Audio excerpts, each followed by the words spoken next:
We are back for another episode of Pack Attack, and in this series I can only use cards that I pull from packs, and I can only get those packs by playing ranked. And we'll be taking a big step in the progression of the series today because we have 3 new diamond players I'm adding to the team today. Last time out I earned 25,000 stubs from the ranked game we played, which was just enough to get us a premier mural pack that gave me 3 guaranteed diamonds. So let's go through them. We already had Dansby from last episode, and today we're adding Duke Snyder. I'm throwing him out in left field. He's actually a pretty solid hitter both ways. I mean, the contact is good against lefties. Also, the power obviously is lower against lefties, but he can hit for some power against righties. Good clutch. He also should be solid in the field. I know I've got him in a secondary, but Michael Harris is just a better fielding center fielder. But man, there were a couple of years, like a while ago, like MLB 20 and 21 it might have been, that there was an early Duke Snyder that I think both those years I remember using for a decent amount of time at the beginning of the game, and every time I used him he was always better than he looked like he would be on paper. So I'm actually really excited to have a reason, to have an excuse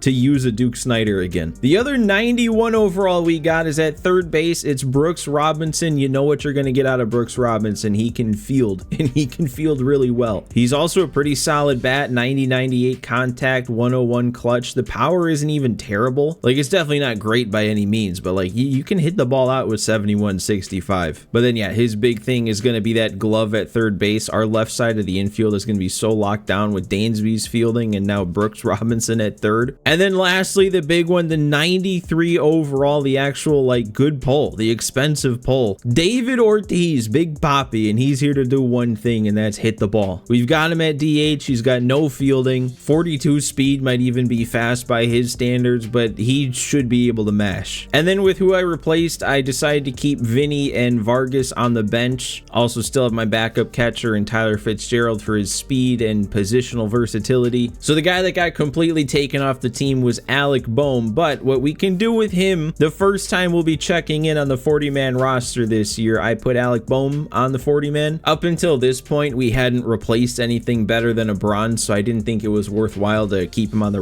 around on the 40-man. Like, we're going to be improving our team pretty quickly anyway, and even with Alec Bohm, there's probably no reason to really keep him around, but at the same time, there's no reason not to. If we're replacing a silver, might as well keep him around for now at least. So again, with the 40-man can do if Alec Bohm gets like some kind of massive upgrade or something, but keeping him on the 40-man means that I can bring him back if I want, or if, you know, I decide like I'd rather have him on the bench than Vargas or Fitzgerald or whoever. Anybody that I keep around on the 40-man I can bring back at any point, and then anybody that I don't keep on the 40-man or I bump off the 40-man, then they're gone. I would have to pull that card again in order to use them. And I guess one more point of clarification, all these commons are just placeholders, so right now Bohm is the only one. And also to clarify this, we're not like filling up this entire team, this entire roster here. It's just 14 extra roster spots. You got 26 on the active roster, 14 more in the minors. We would consider this lineup the minors. So yeah, that's how that works, but we don't have to worry about that right now because we've got some players to use. We didn't get any upgrades on the pitching side though. That one premier pack was literally all I was able to get last episode, and it just had those 3 dudes on offense. So it's going to be an offense game. It's going to need to be. And also, since there was no other packs, I had no cards to sell, so we're only making stubs towards the bank today with the likes that you guys left on last episode. And you guys left a lot of likes on last episode. 61 likes as I'm sitting here right now on last episode. That translates to 6,100 stubs we get to add to the bank. So that brings the stub bank today up to 21,339. We'll still be saving that up for a while. I want to make sure we have stubs in the bank if they do another flash sale. They've done a couple of those this year, or you know, if something comes into the shop, something new, maybe we want an ultra pack. I don't know. I just want to have plenty of stubs in the bank. So since we had an early quit last episode and we played a second game, we won 2 games. We've gone up a rating threshold every episode so far, at least 100 rating. We are in position to get up over 400 today. I think still being this low, we would definitely get 40 points for a win. So let's keep this going here. A 4-0 start to Pack Attack this year. All right, I decided to go with Luzardo on the mound, even though he wasn't quite at full energy. I just didn't really want to use a bronze. I somehow already forget the team this guy had. He didn't have a scary team, right? It was only like an 88 overall pitcher, I think. But all right, I would not mind another dominant offensive performance, especially with these 3 new guys we added today. I'd like to just put up a bunch of runs, get a big enough lead that the pitching can't fail me. I don't know, man. Just the higher and higher we climb in the rankings, the more and more pitching is going to be tough until we actually get some pitchers. Okay, there we go. Now we've got him off of it. Can I get a sweeper low to the righty? Oh, yes, I can. Luzardo is going to be the first guy to pitch a second game. I think that even includes bullpen arms. And he had a pretty good outing his first time. Then again, though, his first time he was a gold. Okay, now this guy's in take mode all of a sudden. We sit him down after he gets a double, and now he's just not going to swing the bat. We got to get there. That's Nimmo and right. Not a good jump on it, but I guess we didn't need it. He might actually have third. He got a really good jump on that. Yep. Alright, he is way off the off-speed stuff. Hopefully one more of these can just go ahead and end this inning with a runner stranded. That's fine. We can always trust that Brooks is going to come up with the play. Alright, and it's Seth Hernandez. He throws hard, right? He throws some gas. Yeah, up to 101. I don't know if that means he has an outlier, but I don't know. Wow, dude. Alright, well, look at these 2 pitches that he's gotten strikes on now. We don't want a guy who can dot. And... oh, that is going to get down. I didn't think that was going to get down off the bat. All right, Dansby. Good leadoff piece of hitting right there. We got a little bit of speed on for Big Poppy. Oh, yeah, he's here. Big Poppy is here. 3-0 green light on the fastball. I didn't miss it. Perfect. 412 feet, 114 off the bat. It literally couldn't have gone even better with his start on the team. And then Brooks is gonna actually no, that's not gonna bloop in. That's a pretty bad pitch to miss. Actually, I overcompensated. That was a hanger. I didn't need to swing at that. That was another 3-0 count. I got another hanging 12-6, or at least it looked like it. That was technically at the bottom of the zone, but also very hittable. I'm waiting a beat too long on those pitches. Not waiting to beat too long on the fastball, dude. Keep giving me that. Dude, he just spiked 2 fastballs in a row. I don't know if he's trying to get me to try and move up with Olsen and make the third out that way, or what's going on. I'll take a walk, though. Ah, I did it again. I actually didn't know if I wanted to swing, so I was way too late. And then, okay, well, that was just a good pitch. He finished it with a good pitch. I would have liked another run or 2 of that inning, but I'll take what I got. All right, there we go. I like that one pitch. Weak pop fly. I don't like that Michael Harris didn't get a good break on it. There we go. Give me the punch out. That was not supposed to be there, though. That was like basically a strike. I wanted that to be a wipeout sweeper. There we go. There's the sweeper. Not in the dirt, apparently. We're looking good now. I'm feeling pretty good. That's like the one pitch I'm having trouble picking up on, though. He's throwing that 12-6 in the zone a lot. I'm just not seeing it, and then guess I'm not automatically on that fastball. I'll just blame Sean Murphy. All right, we got to stop looking at strike 3. That's already a couple of times now. No, it's not going to get through, but the first time I actually time up the 12-6 is the one he actually throws way below the zone. Oh, and I'm swinging first pitch on top of 98. That's not a good follow-up inning. All right, we're spiking this circle change. How far is he going to chase this pitch? He'll chase it all the way, I guess. Nice. It's a shame my pitcher today doesn't have a 12-6 curve, because I'd be getting a lot of 12-6 curve punch-outs in the dirt. Somebody get a good jump on the ball, man. Come on. I know we're making plays. We're getting to it, but let's not look like this.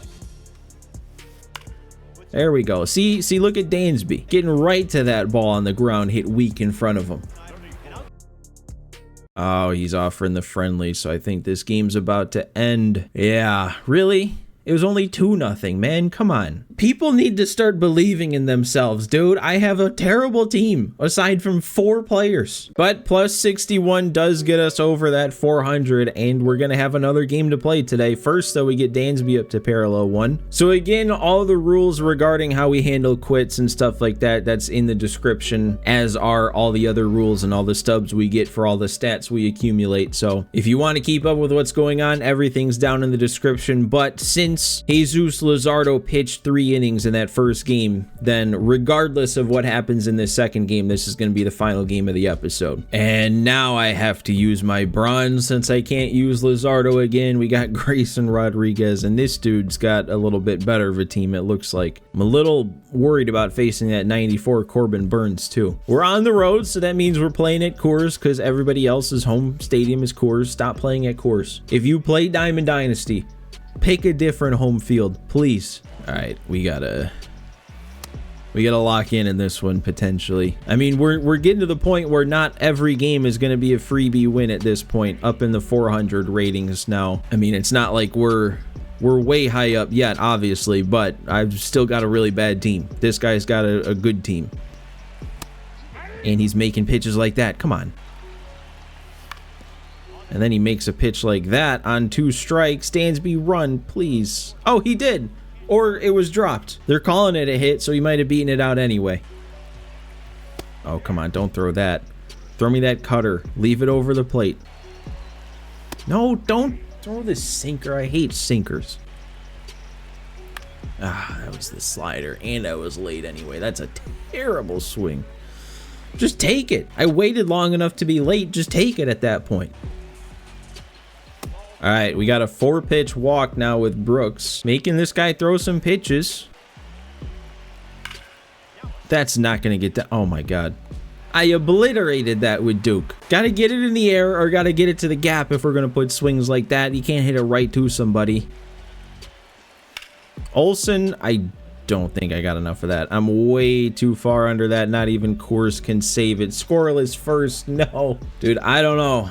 I feel like sometimes when people are more like trying to hit their spots on the mound, if that makes any sense, like the fact that this guy threw 20 plus pitches in that first inning makes me feel like he's a higher level player. So me using 74 Grayson Rodriguez against a higher level player, at least for this rating, I am not looking forward to it. Okay, well, he was also nowhere near that, and I hung it, so maybe he's not a good hitter. See how much he chases here. Get this one in the dirt. Well, he chased it, just didn't chase it for strike 3. Okay, we got Shohei down to 2 strikes now. Same thing, curve in the dirt. Oh, we got the swing. All right, good. That's a very good sign. Let's try and bear down and throw a dot again. Oh, I yellowed it. Apparently doesn't matter. Froze him anyway. Dude, I hate sinkers this year. I cannot, like, if you're throwing a sinker on the outer half of the plate, running away from whatever handed batter I have, that's how you beat me this year. I can't put a solid swing on it. Apparently that's not a solid enough swing. Okay.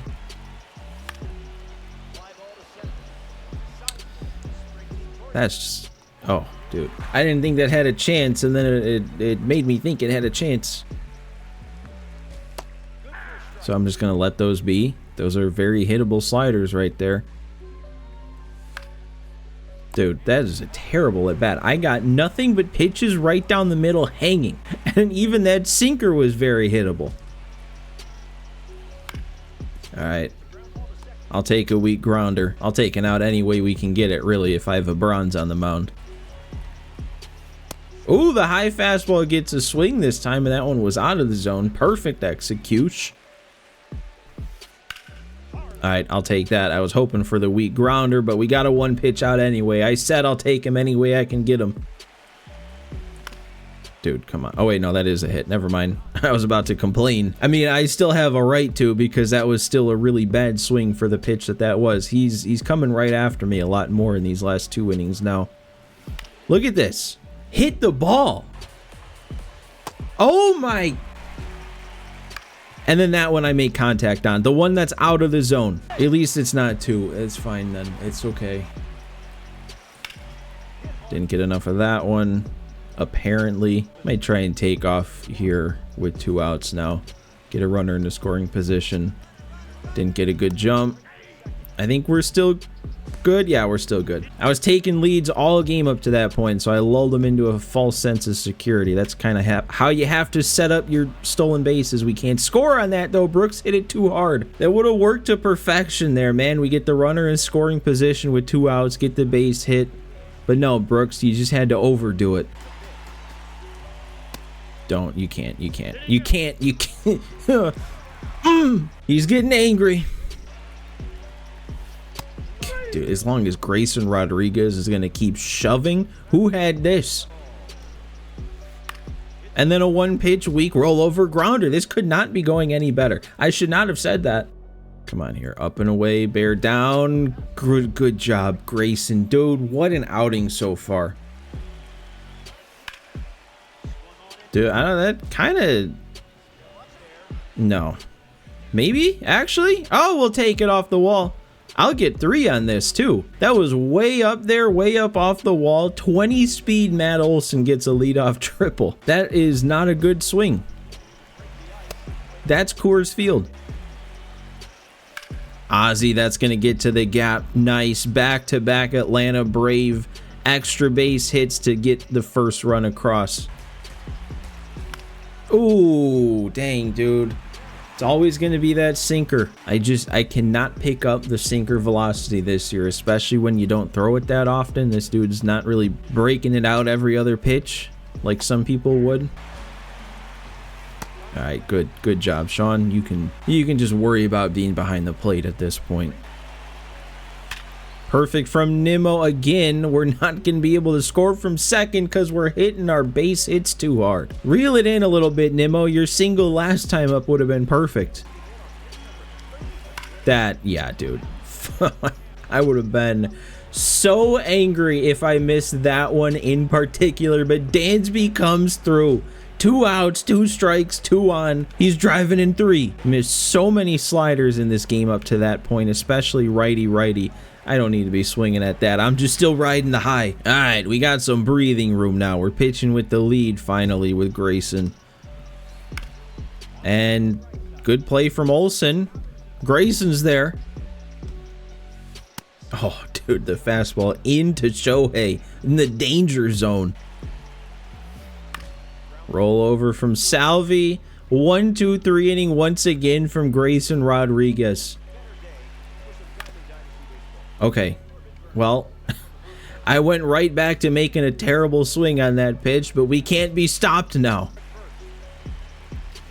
Duke Snyder's gonna, well, actually, that won't be 2. It won't even be 1. Oh, that's too bad. That makes me think if we do anything with Olson right here, we might see another early one. And we do something with Olson that might plate 2 with 67 speed, or maybe not because it came off the wall pretty hard. Yeah, I'm going to hold him at third. And Olson's just barely going to get into second. And was I right? Nope, he's just going to the bullpen instead. All right, sticking around for a little bit longer. Oh, I was under it. I finally time up that sinker. I think we're going to be able to score here, though. That was deep enough. Yep. And he threw it straight home. I could have gone to third. Oh, and I missed. Yeah, it's the sinker again. Running away. I almost forgot the amount of outs we had there, where we only had 1. But yeah, dude, I mean, that's a meatball to a lot of people. I can't move the PCI going the other way to go with it. I can't time it up, and I can't move the left thumb out to match it. Dude, Sean Murphy needs to pack it in. Beat it into the ground. We love it. Oh, I wanted the strike 3 there. We set that pitch up. I threw it in the dirt. Look at that. How do you make contact on that? There we go. Slider, back foot for strike 3. That's 5 very nice innings for Grayson Rodriguez to this point. Yeah.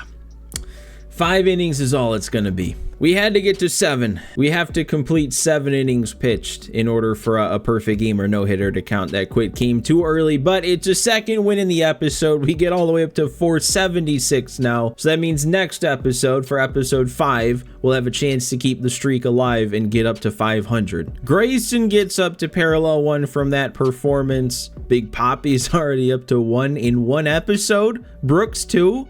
Yeah, you get parallel progress way too fast this year, man. Matt Olson gets up to 2, 324 parallel XP for going 0 for 3. All right, and then before we tally up the stubs, we'll open our rating reward here. These 5 packs, just ignore them for now. I earned them after the game, but I'm going to use them instead of buying 5 new packs for a post-game pack. So we've got our pennant race reward, and that comes with a ball and pack that we open. And I can't sell who's in it, but I can add whoever I pull to the team. If we pull something good, we're guaranteed a gold. We only get 1 gold, and it's a duplicate. So that doesn't help because we can't sell it. So then tallying up all of those stubs from both games today, we are left with 36,930 stubs. So I will be getting another premier pack. I just wanted to point out something that, like, I guess I'm confused by, because I kind of want to open a variety of packs. I don't just want like all the cards on my team to be from the same series, the same pack. But when you've got this pack for 25,000 stubs that you're guaranteed 3 players, 3 diamonds that are either a 91, 92, or 93, and then you've got the spotlight packs, also 25,000 stubs, you only get 1 card. So I don't know, because this is how it was last year too, so obviously they didn't feel a need to change it. I feel like they could work on their pack balancing in the shop a little bit, because like who if they're buying packs to upgrade their team, who would buy a May Spotlight when you can buy a mural, or any premier pack for that matter that's in the shop? All right, but with those stubs, we got the mural pack for 25k, and then the show packs, 8 of them. That was another 12,000 stubs. So this is, I think, the first episode where we had to round up our stubs to the next pack instead of having leftover stubs. We had to take, I think it was 70 stubs from the bank to round up to get this 8th pack. So hopefully it's worth it. Let's get ripping though. We've got 8 of them, and there's still plenty of room to get upgrades from normal show packs. Still, we've still got a lot of positions that are silvers, and the bullpen still got a lot of bronzes. Actually, yeah, Braden Fisher, relief pitcher, he'll probably be making the bullpen. So this is pack 3, and I mean, I don't think we're that bad for Steven Wilson at 68 to make the bullpen anymore. Couple more bronzes there. Already halfway through our show packs, and we're not really pulling much. And nope. Well, unless Troy Melton at a 73, maybe.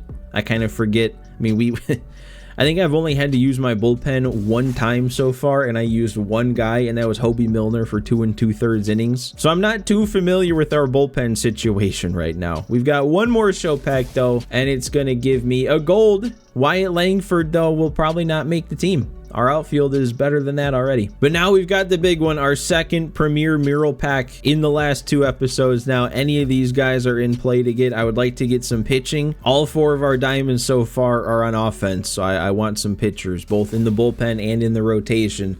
See what we got on the first one. It's gonna be a duplicate Duke. So that's not gonna help much more than being able to sell him to add stubs to the bank. And yeah, him only being the low round guy, pretty much only gonna sell for quick sell value, but that is 4,000 stubs to go to the bank, so that helps. Card number 2, and we're gonna get... That's a bullpen arm, that helps. I think it was 2 episodes ago when we bought a deluxe pack, I said I wanted Rysel. Just with how I know the bullpen goes in Pack Attack in years past, it's really tough sometimes to upgrade the bullpen, so Rysel legitimately could be in our bullpen for like the rest of the year, or at least for months, for a long time, because the rest of the bullpen would have to catch up to him and pass him, and then he could probably stay at the lower end of the bullpen. I don't know why I'm saying all this. Now, we've got a 3rd card to open. Who's this last one? Any luck today? Nope, it's just a 3rd 91. He'll definitely be joining the team somewhere. But all right, there we go, man. Another successful Pack Attack episode. 4 episodes in, we've got a 6-0 record. I'll add the new cards to my team next episode as usual, but one last thing, just as I was opening those packs, I don't have any idea of how to do this, but I don't know, like I was saying with kind of wanting a little bit of pack variety, it almost made me think, like, should I put in some sort of rule that says we have to maybe buy different packs. Like maybe we can't buy the same pack 2 episodes in a row or something, because you know, we bought a mural pack the last 2 episodes. If I get 25k again next episode, I'm gonna buy another premiere pack. It's just the best value for your stubs. But would it potentially be more fun for you guys to watch, and maybe more fun just for team variety, pack variety, if I kind of, you know, maybe a pack has to have a cooldown or something? Like if I make 25k next episode, I gotta buy a May Spotlight, or I gotta buy a headliner. I mean, like I said, I don't have an official like rule in place. I gotta think about it more, or if you guys have any ideas, but maybe it'd just be something like that. I don't know, just something to think about. But for now, that's gonna do it for today's episode. I think I forgot to tell you guys, so hopefully you guys are smart enough to know what it meant earlier when I said 61 likes equals 6100 stubs. But make sure that you leave your like on this video, because that gives us 100 stubs towards the bank going to next episode. Also, make sure you're subscribed to the channel. I'm still creeping up on 3,000 subscribers. You guys are gonna help me get there. Sooner or later, it's gonna happen. But thanks as always for watching, guys. Thanks for hanging out today, and I will see you next time.